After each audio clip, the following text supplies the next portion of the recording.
วันนี้เป็นวันลอยกระทงนะครับซึ่งดูครับดูบรรยากาศที่สัตหีบของเรานะครับเสร็จระบบเสร็จทุกอย่างงานจะเริ่มดูครับดูนะครับ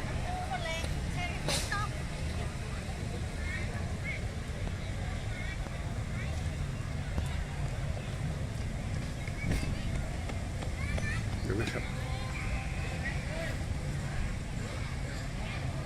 นี่คือบรรยากาศที่โอ้โหครับ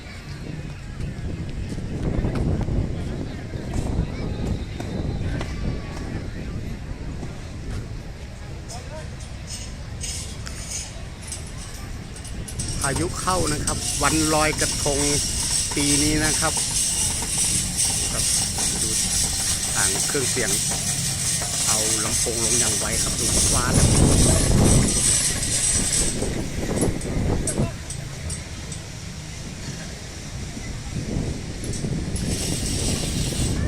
ท้องฟ้านะ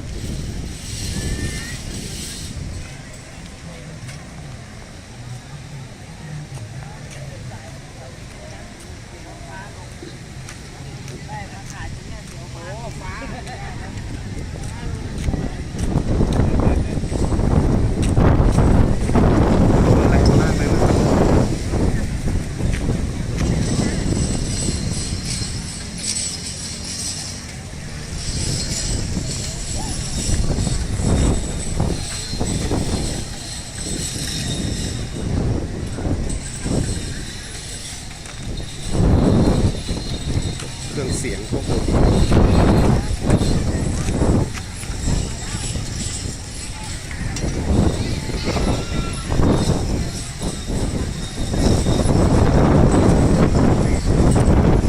แรงมากนะครับ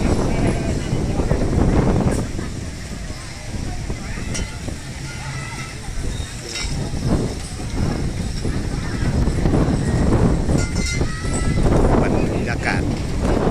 ลอยกระทง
นี่คือลอยกระทงครับ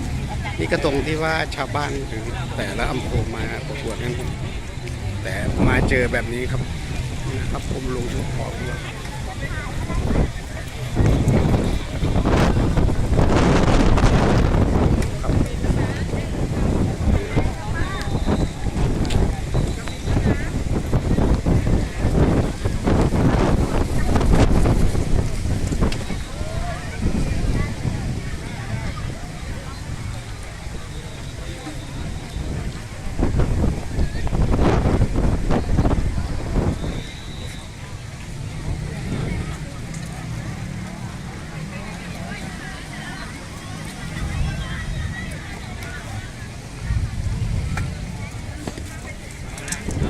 คนเละหมดแล้วตรงที่เข้าประกวด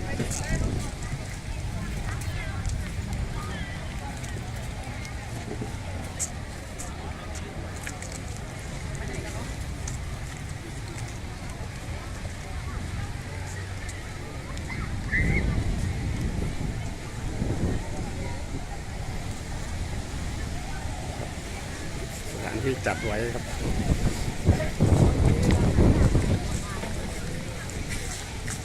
นี่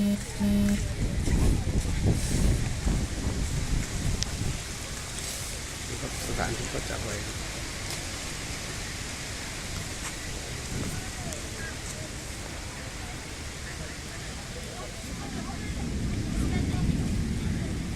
มาอย่างแรงนะ